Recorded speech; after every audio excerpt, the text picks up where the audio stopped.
A recent video featuring the opposition leader has gone viral on social media, drawing considerable attention due to a provocative statement he made. The clip elicited laughter from viewers, many of whom are now seeking clarification on his remarks.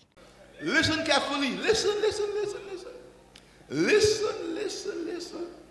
Shh. So how is it that the economy has grown? It grew because of inflation. What? God have mercy upon us. So how is it that the economy has grown? It grew because of inflation. What you just said is one of the most insanely idiotic things I have ever heard. Economist Richard Pittikin responded to the video, providing insight into the topic. He noted that Chasney is both right and wrong in his claims. In other words, if there is inflation in any country, part of its economic growth, when you use the typical measures of GDP, and you're measuring, prices at a different period in time, the increase in the overall GDP is to some extent going to be due to inflation. That is the cost of the economic activity.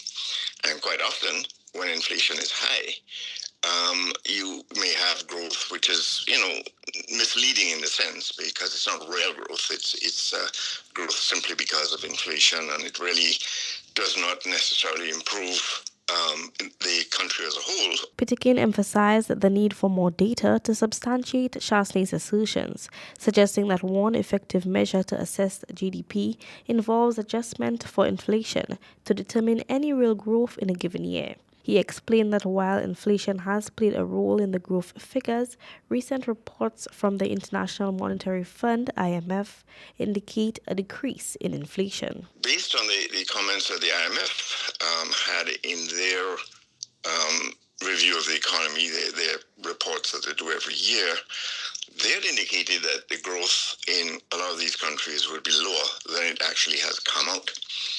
And at the same time, from what we are being told, inflation has gone down. So if you have a combination of, we're showing growth, even if measured at current prices, at higher than expected, higher than projected, as well as inflation going lower than it has been in the prior year, there's clearly an indication that there has been some real growth in the economy. Pittikin noted that it is evident the main drivers of the recent economic growth are a combination of tourism and infrastructure development. The numbers of arrivals, which is one of the measures, has been higher than it was in 2019, which was the best year prior to this. So we've now kind of hit our best year ever. And notwithstanding inflation, the actual amount of tourism expenditure is likely now to be beyond $3 billion. So that's the big factor. The second factor, as you know, the government had promised there would be a year of infrastructure.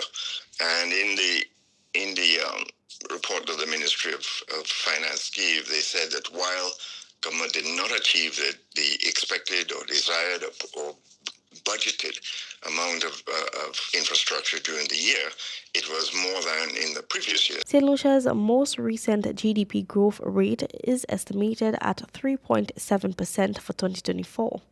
This growth is attributed to a robust rebound in tourism, construction, and manufacturing, according to an official statement from the International Monetary Fund, IMF, issued on March 13, 2025. The IMF projects that St. Lucia's economy will continue to grow in 2025, with an anticipated real GDP growth of 2.6%, as outlined in the IMF's 2025 Article 4 consultation report.